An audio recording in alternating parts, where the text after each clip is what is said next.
As the members of the committee will recall, yesterday, we officially began deliberations on the impeachment complaints against the Vice President. In total, there were 4 impeachment complaints. And yesterday, we took several significant procedural steps, each made deliberately, carefully, and in full adherence to the Constitution and our rules. First, we approved the withdrawal of the second impeachment complaint after the complainants expressed their decision to instead support the third impeachment complaint. This was further supported by the withdrawal of the endorsements from Representative Percy Sendanya and Representative Laila De Lima. Representative Sendanya noted that by reducing the number of complaints, the committee would effectively expedite the long-delayed impeachment process. Representative De Lima also added that this move would yield strategic gains in the future, quoting a song in the process, "It does not matter how we get there, as long as we get there." Second, we set aside the first impeachment complaint on the ground of violation of the one-year bar rule.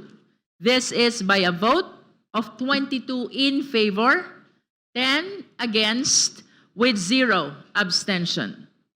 That vote clearly demonstrated that despite persuasive arguments from Representatives Antonio Tino, Rene Co, Sara Ilago, and even Representative De Lima, the committee remains committed to a prudent interpretation of the Constitution. As Representative Joel Chua said, the members are exercising caution in interpreting this constitutional limitation. Third, following the sponsorship speech delivered by Representative De Lima, we found the third impeachment complaint sufficient in form. It was timely filed, and all necessary formal requisites were duly met. The motion to find it sufficient in form was seconded and approved without objection. Fourth, after the sponsorship speeches of Representatives Paulo Ortega and Benny Abante, we likewise found the fourth impeachment complaint sufficient in form. In his sponsorship, Representative Abante invoked the values of duty, honor, and principle in stating that he could no longer remain silent, which compelled his endorsement of the fourth impeachment complaint. Like the third complaint, the fourth met all the necessary formal requisites and was approved by the committee without objection. Yesterday, therefore, we addressed form. Today, we move to substance, the heart of impeachment. And right now, we focus on only 2 complaints, the third and fourth impeachment complaints. Kung kahapon ay naging teknikal ang ating usapan, ngayon naman ay hihimayin at susuriin natin ang mismong laman ng bawat reklamo. Dito natin titingnan kung ang mga paratang ay umaabot sa pamantayan para sa impeachment. This is the stage where we ask, do the allegations rise to the level of impeachable offenses? Do these complaints meet the constitutional threshold to move forward? And importantly, are the allegations credible enough to justify moving forward with the process? To answer these questions, we must read the third and fourth complaints thoroughly. Parehas pong makapal ang mga ito. 98 pages ang third complaint, 72 pages ang fourth complaint, at pareho po itong may kalakip na napakaraming dokumento. Kung susumahin natin lahat at kasama ang mga kalakip na dokumento, lampas 900 pages ang third impeachment complaint at halos 800 pages ang fourth impeachment complaint. Hindi ito biro.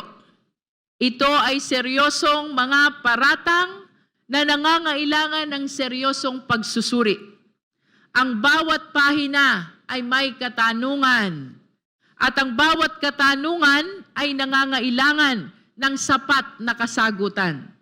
This is meticulous, detailed work that demands careful review and our full attention.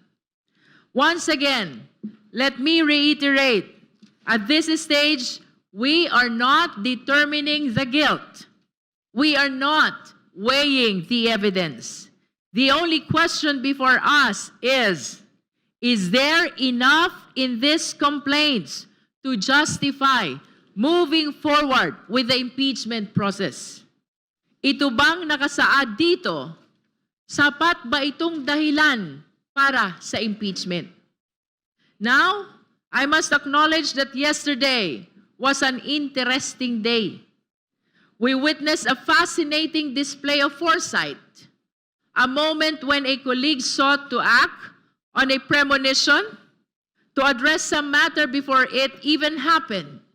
But today, we leave the world of premonitions behind. We are not fortune tellers. Our duty is to scrutinize the documents now before us.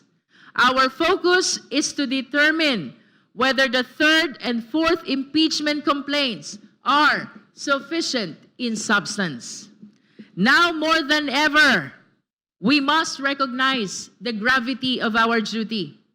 We are tasked not just with reviewing paperwork, but with making sure that the Constitution is duly followed. If the allegations are worthy of consideration, it is our responsibility to proceed to the next step in holding the highest officials of the land accountable for their actions. Kaya't magpatuloy tayo ng maingat at may integridad. Let us proceed constitutionally, upholding the process set forth by our fundamental law. Let us act with the integrity demanded by our oath of office and with the transparency expected by the Filipino people. Muli, itutuloy na natin ang pagdinig para sa prosesong ito. Ang saligang batas ang ating kumpas, ang katotohanan ang ating landas. Maraming salamat po.